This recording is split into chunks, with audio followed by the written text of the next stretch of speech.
कृष्ण पक्ष आया प्रभु प्रेमियों, और कृष्ण पक्ष की अष्टमी आई महाराज।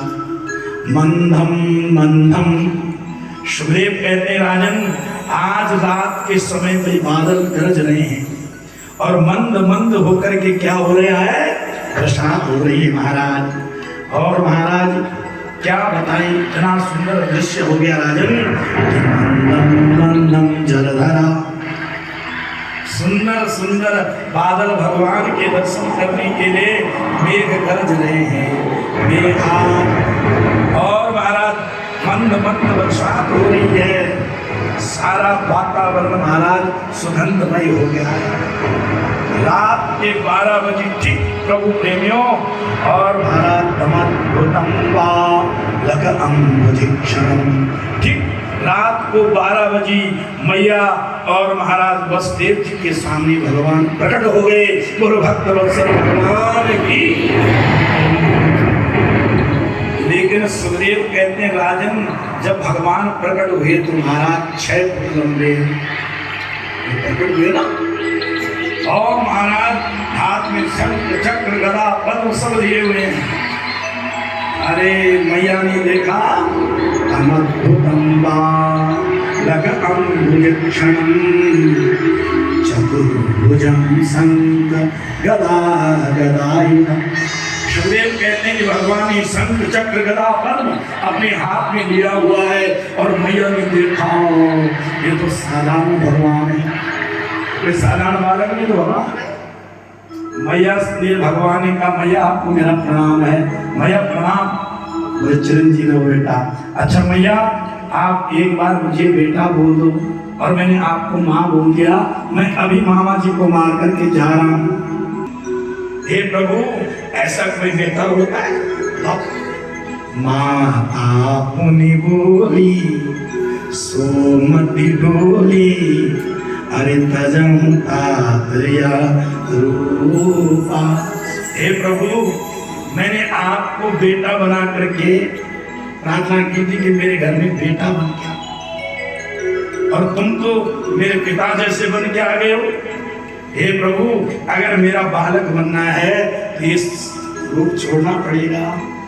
माता पुनि बोली सोमति डोली, तजहु तातया रूपा। की जे शिशु लीला अति प्रियशीला, यह सुख परम अनुपमा। हे प्रभु, आप इस शरीर को छोड़ दीजिए, छोटा रूप धारण कर दीजिए। हे प्रभु, मैंने तो आपको बालक के रूप में देखना चाहती हूँ। क्यों? क्योंकि आपका बालक रूप बहुत सुंदर होगा, इसलिए शरीर को छोड़ो। तो सजनो भगवान ने फटाफट, माँ का आदेश है, छोटे से बालक बन करके लेट गए। भैया ने कहा, प्रभु क्या तुम बूढ़े हो गए हो? अरे मैंने कहा था बालक बन जाओ। तो बालक क्या करता है? बोले जन्मते ही रोता है।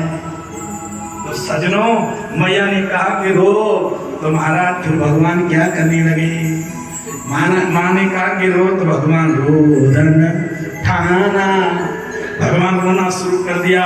सुग्रीव कहते राजन, भगवान जैसे रोने लगे, उसी समय माया ने, या देवी सर्वभूतेषु निद्रा रूपेण संस्थिता, और नमस्तस्ये नमस्तस्ये नमस्तस्ये नमो नमः। आज माया ने ऐसा रूप धारण किया कि जितने महाराज कंस के पहरेदार से लेकर के और मथुरावासी सबको नींद में, अब भगवान बालक बनने सुनी सुनी वचन सुजाना, रोदन ठाना, कोई बालक सुर। आज बालक बनकर के माँ की गोदी में बैठ गए, और महाराज मैया की हथकड़ी, बाबा की हथकड़ी, वसुदेव की हथकड़ी, और कारागार के सारे ताले खुल गए।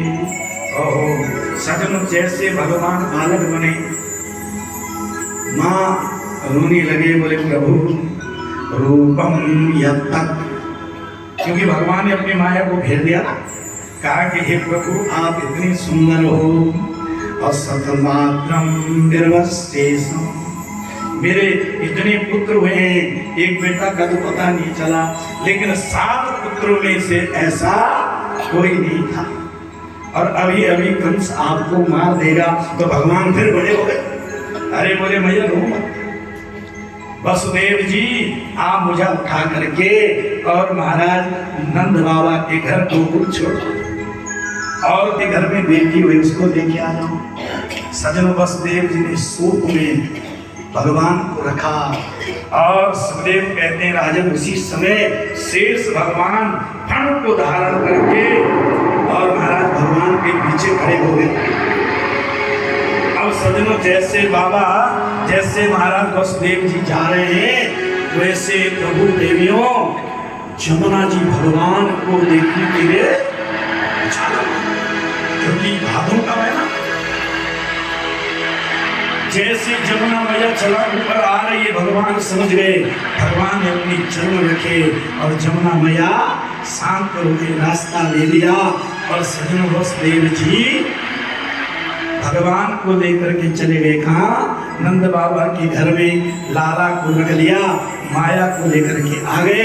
जैसी माया आई, माया रोने लग गई, और जैसे माया रोई सब हथकड़ी बन गई। पहरेदार खड़े हो गए, बोले है गया है गया है गया, भैया हो गया हो गया। कंस महाराज आए, सजनों देखा बेटी है, देवकनी का भैया इसको क्या दोष है? बोले ना। और सजनों जैसे ही उसको पटका, तो पटकना क्या था, माया हाथ से छूट गई, आकाश में उड़ गई। बोलो सांचे दरबार की जय। और माया ने कहा कि हे कंस जन्म दे यशयो पापा, हे पापी हे दुराचारी, तो काल से जितना मर्जी बचना चाहे तो बच जा, लेकिन तुझे मारने वाला इस